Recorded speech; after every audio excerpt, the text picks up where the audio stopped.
नमस्कार, आप सबका हमारे YouTube चैनल सार्थक न्यूज़ पर हार्दिक स्वागत है। चैनल पे यदि आप नए हैं तो चैनल को सब्सक्राइब कीजिए, वीडियो को लाइक कीजिए।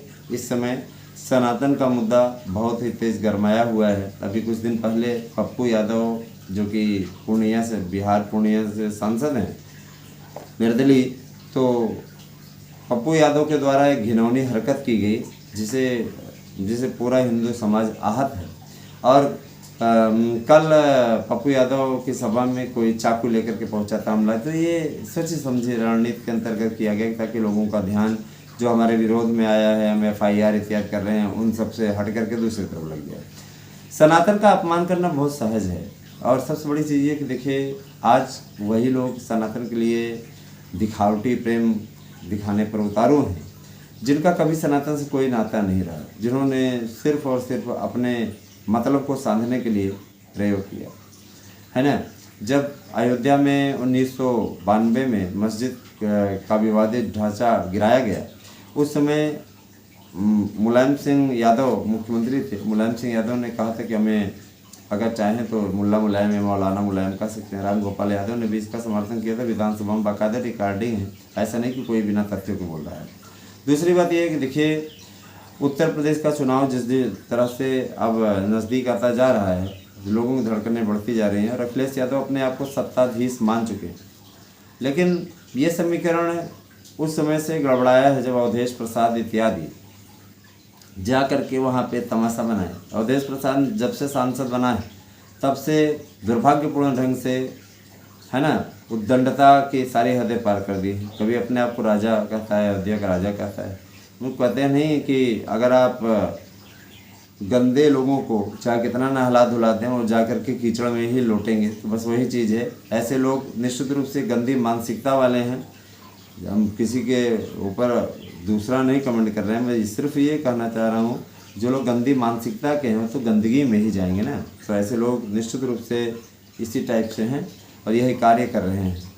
इस समय जान लीजिए कि जो ट्रैकर चल निकला है, उसने सर्वे किया था, तो ये जो चढ़ावा चोरी को मुद्दा नहीं बनाया जा रहा है, इससे कोई फर्क नहीं पड़ने वाला है ना। योगी आदित्यनाथ कानून व्यवस्था स्थापित करने के मामले में नंबर 1 है और योगी आदित्यनाथ को इस बार जनता 70% के लगभग सीटें देने जा रही है। बीजेपी के लिए काफ़ी बड़ा है। बहुत लोगों को लगता है यार ये अंधभक्त है, ये है वो, तो हम तथ्यों को रखते हैं, सही चीज़ें रखते हैं।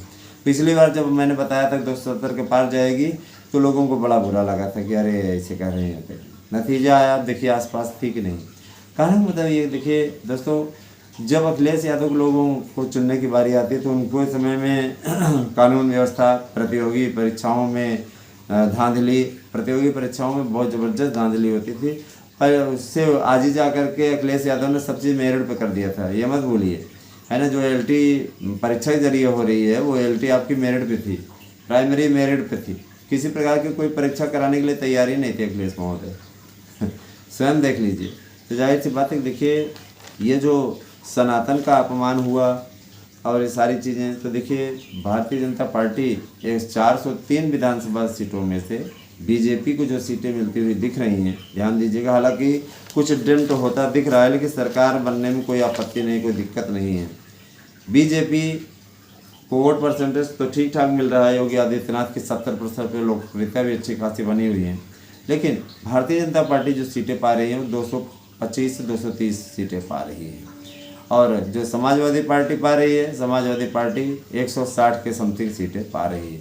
BSP का काफ़ी अच्छा परफॉर्मेंस है इस बार, तो BSP भी कम से कम 20 से 25 सीटें जीत सकती है। BSP के का ये भी एक चीज़ कहना है, भाजपा BSP का साफ तौर पे कहना है, कांग्रेस इस बार साफ हो जाएगी ऐसा कहा जा रहा है। कांग्रेस ने जिस तरीके से सनातन को अपमानित करने का काम किया है, इस बार कांग्रेस के लिए उसके गढ़ रायबरेली और अमेठी से भी जीत पाना संभव नहीं होगा। इस बार काफ़ी देखिए, जो लोग समझदार होते हैं जान जाते हैं भाई कि ऐसा हम अगर करते हैं तो हमारे क्षेत्र का भी विकास होगा। अब पता लगा कि हम विपक्ष के साथ में तो हमारे क्षेत्र का विकास ही नहीं होगा। हालांकि भाजपा के शासन में इस प्रकार की चीज़ें नहीं होती हैं और जो ट्रैकर बता रहा है वो साफ तौर पर बता रहा है कि भारतीय जनता पार्टी की एक बार फिर से सरकार बन सकती है।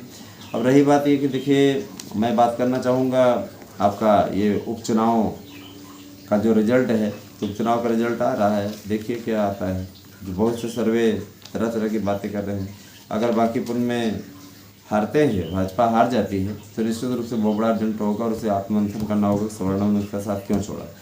यूजीसी का मामला हो, इस पर आपके द्वारा भले कदम पीछे खींच लिए गए, तो समझ से परे है कि आपने धर्मेंद्र प्रधान को हटाया, चलिए ठीक है, सराहनीय काम, काफ़ी काम धर्मेंद्र प्रधान ने बहुत अच्छा किया था।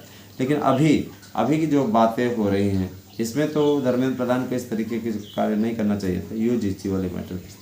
रही बात नीट का पेपर, तो देखिए नीट का पेपर भाई वो अलग बात थी, उसके लिए उन्होंने सुधार भी किया, परीक्षा भी कराई अच्छी तरीके से।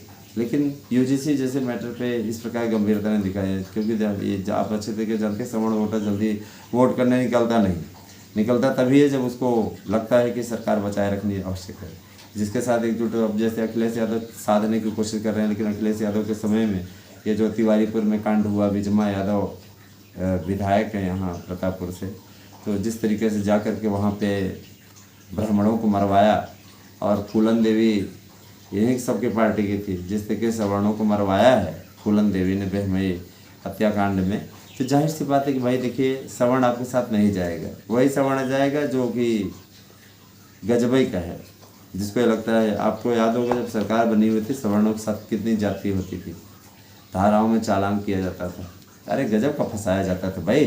तो जाहिर सी बात है कि ऐसे लोगों के साथ कोई जाना नहीं चाहेगा, और जो जाएँ तो जाएँ, उसको कोई क्या कर सकता है। हैं एक दो हैं, जैसे अयोध्या में पवन पांडे जैसे लोग हैं, तो जाहिर सी बात है कि वो अपने फ़ायदे के लिए जुड़े हुए हैं, है ना।